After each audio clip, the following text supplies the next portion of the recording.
Bonjour à tous et merci de nous donner la possibilité de parler un petit peu de vigilance qui a été introduit juste avant. Alors moi je suis Rima Messifi, je suis psychiatre au CHU de Bicêtre dans le service du professeur Corrube et professeur Leblanc depuis on travaille avec nous depuis peu. Alors, vigilance c'est quoi? C'est un système de veille sanitaire pour les suicidants non hospitalisés qui sont en haut risque de récidive, c'est-à-dire les patients qu'on reçoit qui ne sont pas admis après une tentative de suicide, ils sont inclus dans le dispositif vigilance. Alors, les études sont en faveur de l'efficacité de la veille sanitaire dans la prévention des récurrences de suicide et des suicides.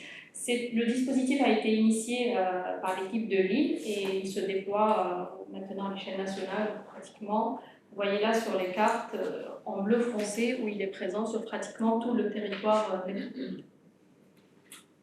Alors, pourquoi vigilance Hauts-de-Seine, Val-de-Marne-Ouest? Parce qu'il y a l'expérience de suicidologie du CHU, du service de psychiatrie de Bicêtre, et notamment avec le dispositif OSTA qui a été mis en place en 2009, qui est aussi un dispositif de veille sanitaire téléphonique.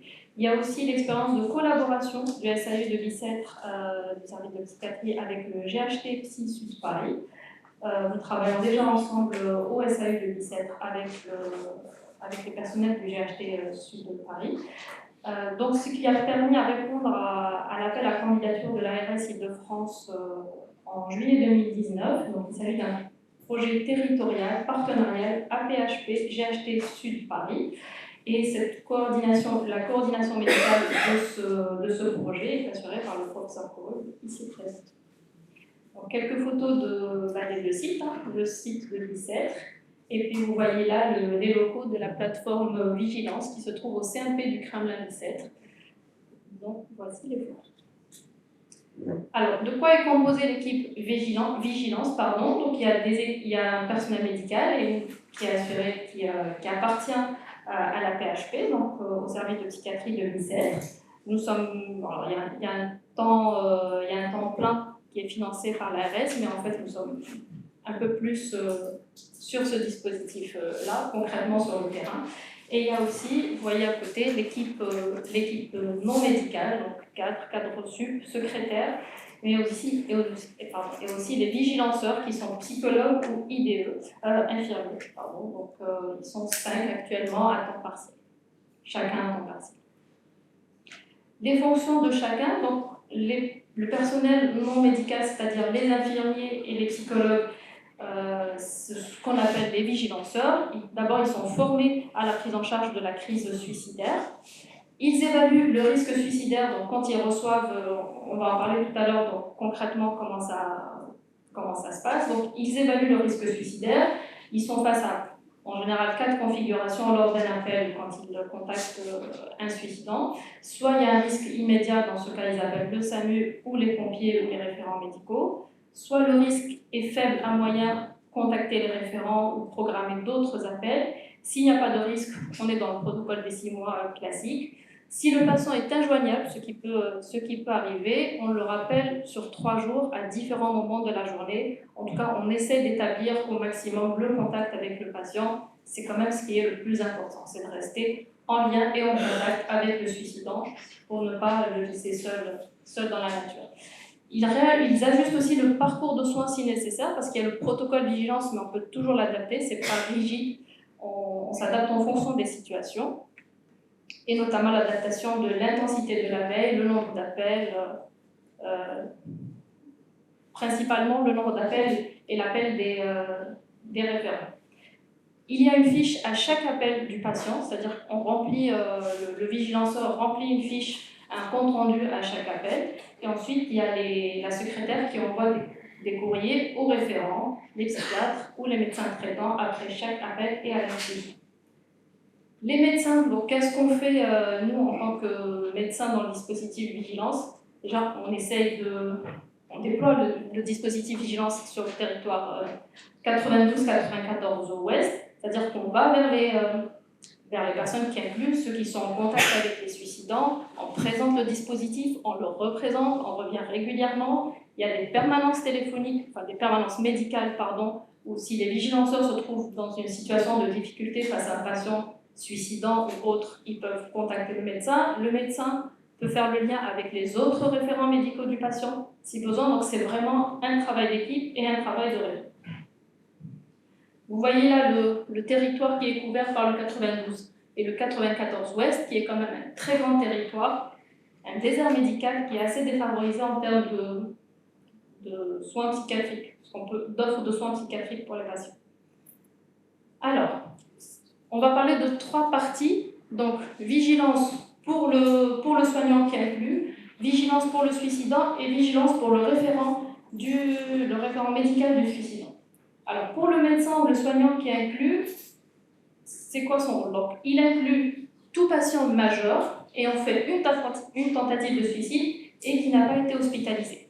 Donc, on informe le patient, on recueille le consentement oral du patient qu'on trace dans le dossier. Ensuite, on remet au patient une carte ressources avec la fiche d'information du dispositif vigilance. Et de l'autre côté, on remplit la fiche d'information qu'on va envoyer au centre de vigilance afin que les vigilanceurs aient toutes les informations nécessaires pour appeler le patient. Nous avons aussi un numéro dédié aux professionnels de la santé qui n'est pas le même que le numéro vert des patients. Voici la fiche d'inclusion de vigilance. Maintenant pour le suicidant. En quoi consiste vigilance pour le suicidant? Le suicidant, d'abord, il est informé. C'est important aussi d'avoir son consentement, qu'il soit prévenu qu'il va être rappelé dans les prochains jours. Il a la carte ressources, c'est important parce qu'il y a le numéro vert et il y a aussi les consignes, parce que le numéro vert, donc c'est un appel qui est gratuit d'un poste fixe ou un portable du lundi au vendredi de 9h à 17h. En dehors de ces horaires, il y a le répondeur qui renvoie vers la SAU ou vers le 15. Il y a aussi la fiche d'information qu'on remet aux patients. Des appels téléphoniques, parce que Vigilance c'est un dispositif de veille sanitaire téléphonique qui est proactif, c'est-à-dire les vigilanceurs appellent les patients, mais les patients peuvent aussi appeler Vigilance, et ça c'est assez important. En fait, ce qui est démontré, c'est que, on l'avait dit aussi tout à l'heure, les patients ne vont pas tous vers le soin. Et c'est important que la particularité de Vigilance, c'est que ça soit en quelque sorte le soin qui va vers le patient, donc on les appelle. On les a pas hospitalisés, ok, mais ils ne sont pas seuls, on les appelle, on prend de leurs nouvelles, on contacte leur entourage, on contacte leur référent, et ça c'est important. Donc, dans les 10 à 21 jours après la sortie d'hospitalisation, Vigilance contacte le patient, et puis il le rappellera aussi au 6e mois. Des appels intermédiaires sont possibles, c'est ce qu'on avait dit tout à l'heure, où on peut adapter ça en fonction de chaque situation. Le patient peut appeler Vigilance puisqu'on lui a remis la carte de ressources, donc il y a le numéro vert. Il peut contacter Vigilance et quand il appellera ce numéro, il va tomber sur les 5 vigilanceurs qu'on nous avons présentés tout à l'heure. Alors, ensuite, il y a des cartes postales personnalisées, c'est-à-dire il n'y a pas que les appels téléphoniques. Tous les mois, pendant 4 mois, on envoie 4 cartes postales aux patients, 4 cartes différentes. Et on rappelle le numéro vert pour que le patient puisse appeler. Pour les référents médicaux, donc à l'entrée du patient dans le dispositif Vigilance, il y a un courrier d'information qui est envoyé, puisqu'on est censé avoir renseigné les informations du référent lors de l'inclusion. Voici la fiche d'information qu'on envoie aux référents médicaux. Et puis pendant la veille, il y a un courrier de synthèse sur l'état du patient après chaque appel. À chaque fois qu'un vigilanceur contacte le patient, il va faire son compte-rendu et ce compte-rendu est envoyé au psychiatre ou au médecin référent.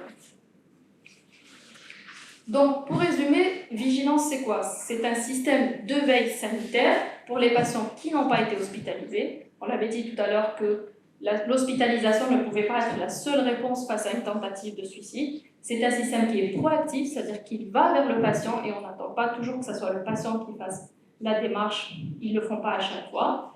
Il y a la lettre d'information et la fiche ressources qu'on remet au patient. On prévient le référent médical du patient. Il y a des appels téléphoniques entre J10 et J21 puis à M6. Et il y a des cartes postales qui sont envoyées tous les mois et puis on adapte en fonction de l'évolution du patient. Quelques chiffres sur l'activité de Vigilance 92-94 Ouest.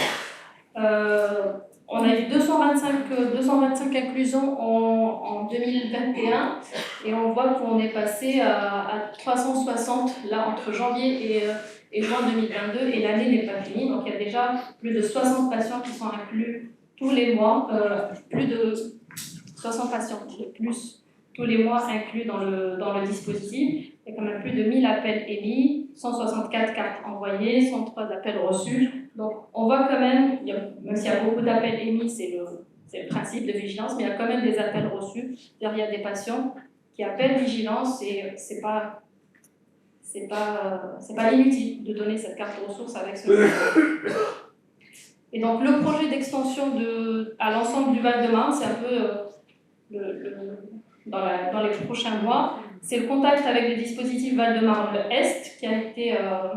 donc il y a eu une première réunion en mars 2022 parce que là, ce que je vous ai présenté, c'est 92 et 94 Ouest. Donc on va pouvoir inclure aussi le 94 Est. Le dispositif Val-de-Marne-Est, il inclut environ 25 à 30 patients par mois. Et donc, ce qu'on va faire, c'est aussi le rôle du médecin dans le dispositif notamment, c'est d'établir des contacts médicaux et de présenter le projet, de faire des visites régulières, pour qu'on n'oublie pas que vigilance existe, que vigilance est utile et que c'est important d'y penser. Donc j'espère que vous allez tous y penser. Si vous pouvez partir avec cette information, ça serait très bien, ça rend vraiment service aux patients. Parce que nous avons ces retours-là. J'ai moi-même des patients en consultation qui ont été inclus dans vigilance et qui étaient très contents qu'on les appelle. Voilà, merci pour votre attention.